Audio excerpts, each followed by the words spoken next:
Hello everyone, welcome back to my channel. My name is Smeralda and you are watching Albo plants. I usually see on the internet different kinds of lists of gothic plants, and I was inspired to make my own list, but this time to make a witchy plant list. This idea came because I was thinking that everyone who takes care of plants somehow has a little bit of witch inside of them. So in order to be 100% with the thematic of this video, I'm going to change a little bit my appearance with a little bit of magic. So what do you think? I think it looks nice like this, but there is also one last thing I want to add to this look.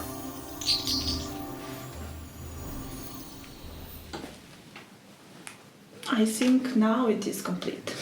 I'm sorry, but also I need one last thing.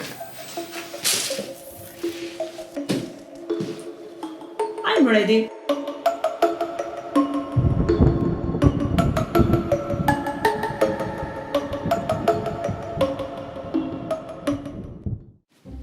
Now that I'm a proper witch, I can tell you with 100% certainty which are my favorite witchy plants.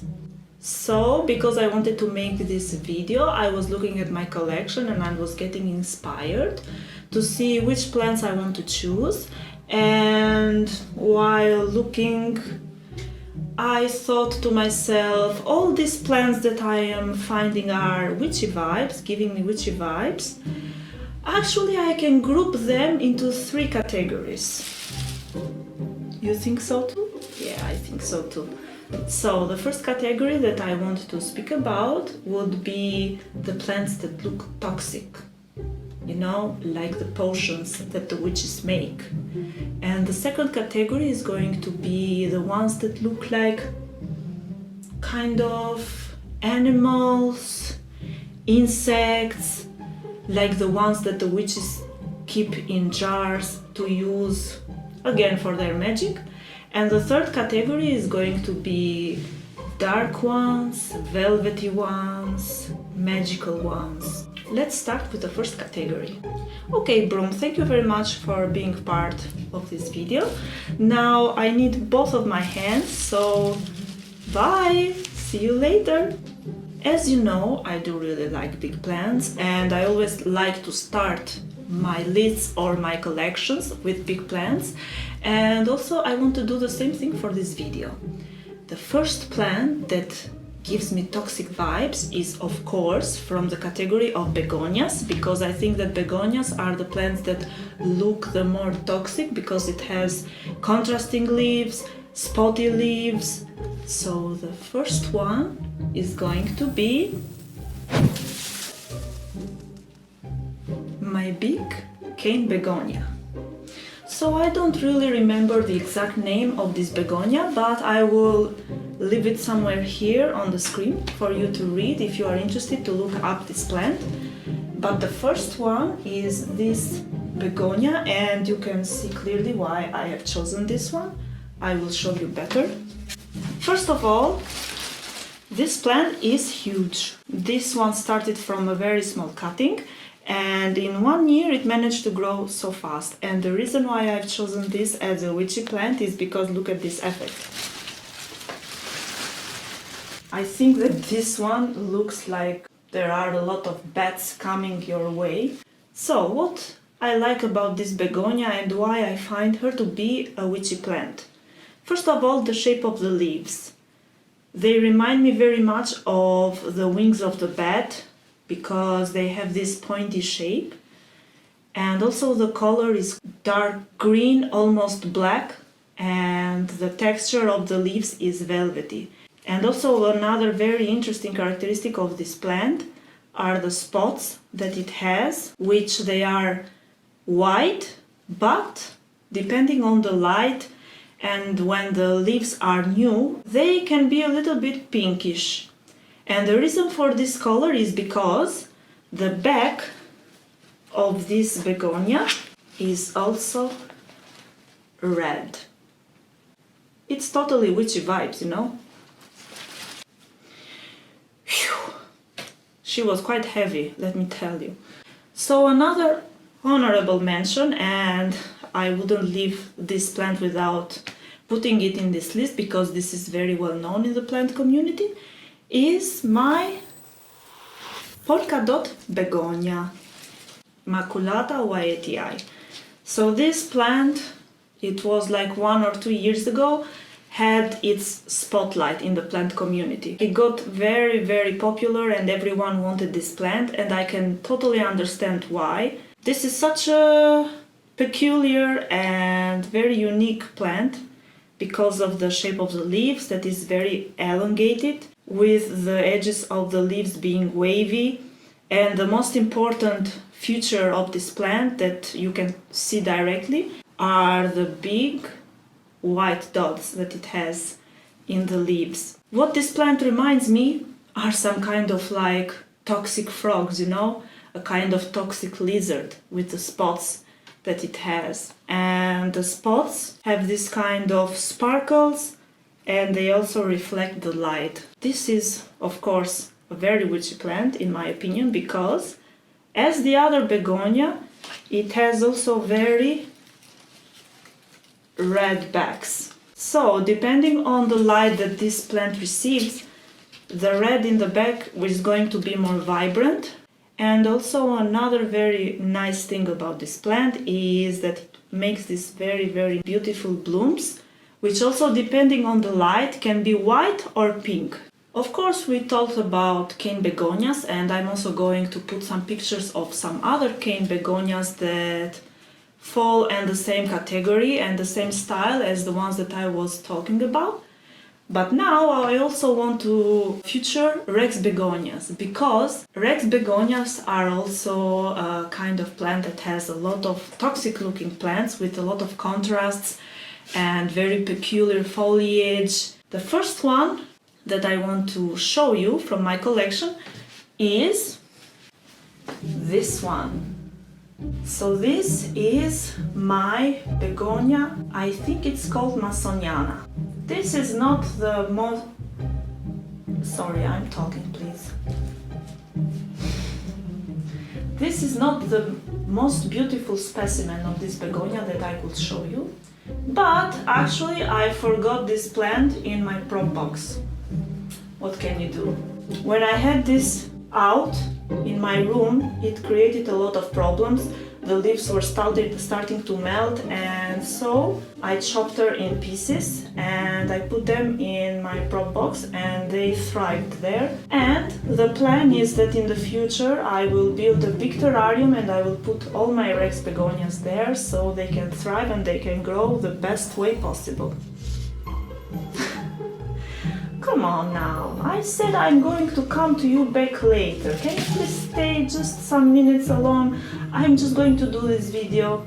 I will finish soon. The most interesting characteristic of this plant is actually the hairy leaves. Yes, you heard me right. This plant has got hairy leaves. Like they come out like little spikes from the leaf, and in certain point of view they have this reddish color. So if that is not something peculiar, I don't know what it is. Actually, a lot of Rex begonias has got these hairy stems and these very neon colors. I will put maybe some pictures in the screen of different types that you can see. The only other Rex begonia that I have in my collection that I want to show you, which is very witchy in my opinion, is this other one.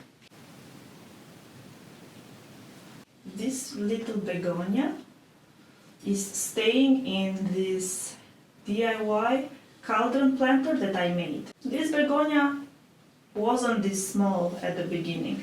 This small part is still alive, so I'm trying to grow her as much as possible.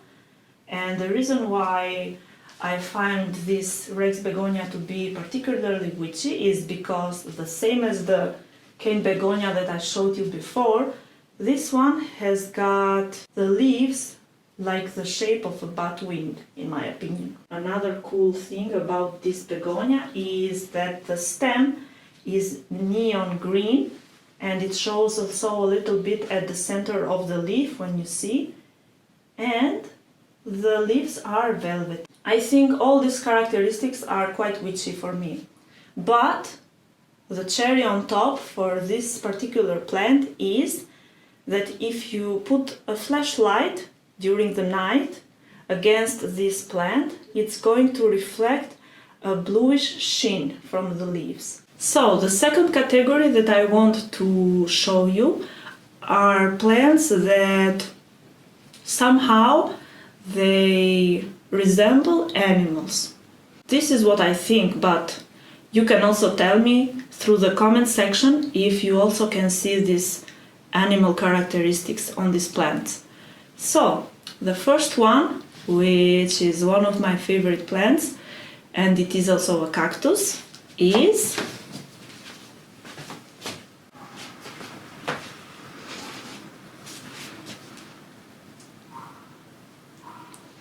the monkey tail cactus. I mean, it's quite obvious that I chose this plant because even the name suggests why I think this reminds me of a particular animal.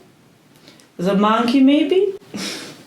This is totally something I will see in a shelf of a witch, together with the jars that it has different kinds of things, you know, to make potions. This will be also part of that shelf. What makes this plant so special is the fact that this cactus, because yes, it is a cactus, it's a trailing cactus, and this has very, very long spikes.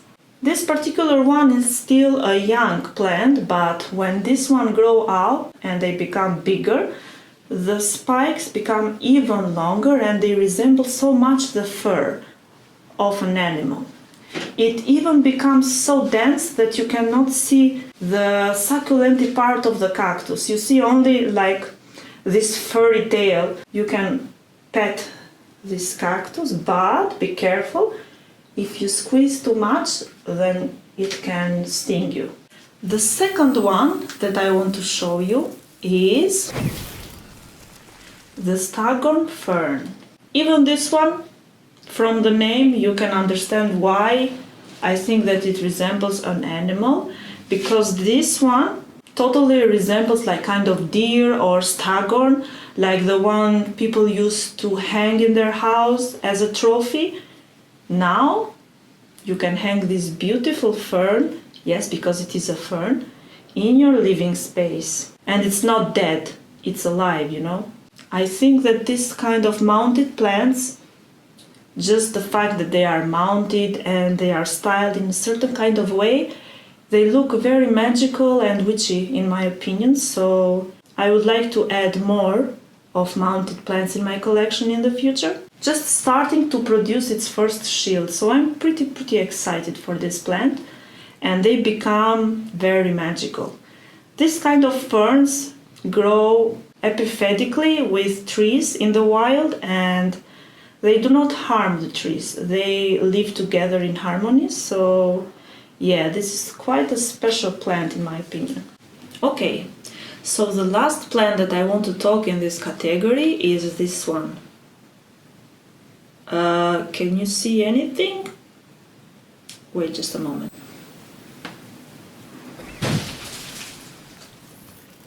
This one. So this one, which I don't even know the name, I will put it on the screen for you. This plant, for me, it looks like a lot of butterflies. And you can understand why, because these leaves, they look like butterfly wings. What more it gives me this kind of feeling is the fact that these leaves actually move. They tend to close up during the night and open during the day. It looks like this plant is moving in real time, and you can also see it move. And it has this kind of bouncy effect when it moves or when the wind shakes the plant.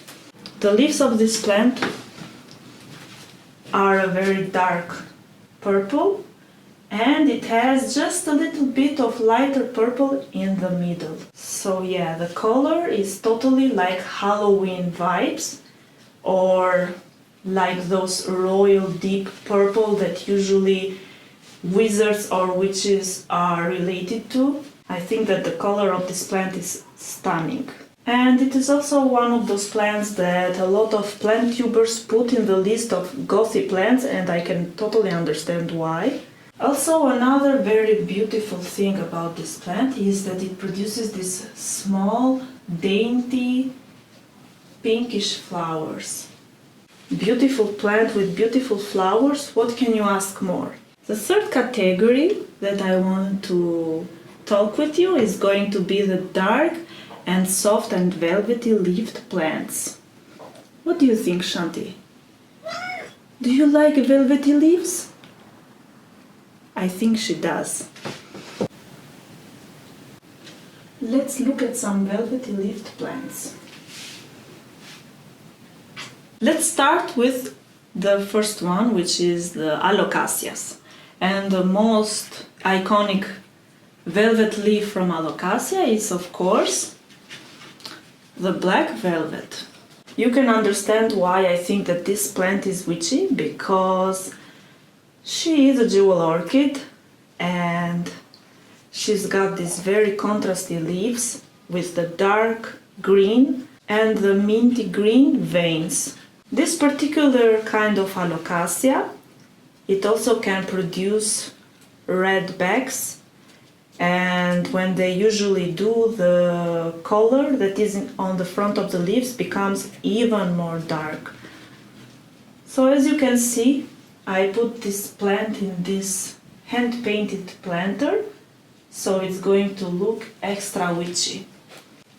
The first velvety leafed plant is my Alocasia black velvet. So another Alocasia that I want to show you, which is not so much on the velvety leaf, but I still want to show you as a bonus, is going to be my Alocasia cuprea. Often referred as an alien-looking plant, the Alocasia cuprea has got these gorgeous dark leaves that has these ridges or these shapes that looks like abs maybe. And this Alocasia has got very, very beautiful dark burgundy backs. Depending on the size of the leaves, or when they are young, when they are just coming out, the leaves tend to have also this purplish hue or this purplish sheen, so it can create this effect like holographic on the leaves. And that is very, very special about this plant. Another very nice characteristic is the contrast between the dark leaves and the very bright green stems. She is such a gorgeous plant, and the leaves on this one can get huge. So now I want to continue with some anthuriums because they are one of my favorite kind of plants, and the first one I want to show you is my Anthurium forgetii. This plant is particularly witchy for me because with the shape that it has, it's not a heart shape but it's round, which is a particular characteristic of the forgetii. It resembles me a fantasy creature, which we say cyclop in Albanian. The one creature with one eye. Yeah, I don't know why I have this kind of correlation between the two of them, but yeah, the fact that it resembles me, that kind of creature, it makes it become very witchy plant for me. Another characteristic that helps the forgetii very much to be part of this list is the fact that it can produce very, very dark velvety leaves. And I want to show you also the new leaf that this plant has given me, which is still a little bit soft. It has given me also some kind of problems, but I think we are past that. I put this plant in this planter that I hand painted with different kind of witchy drawings.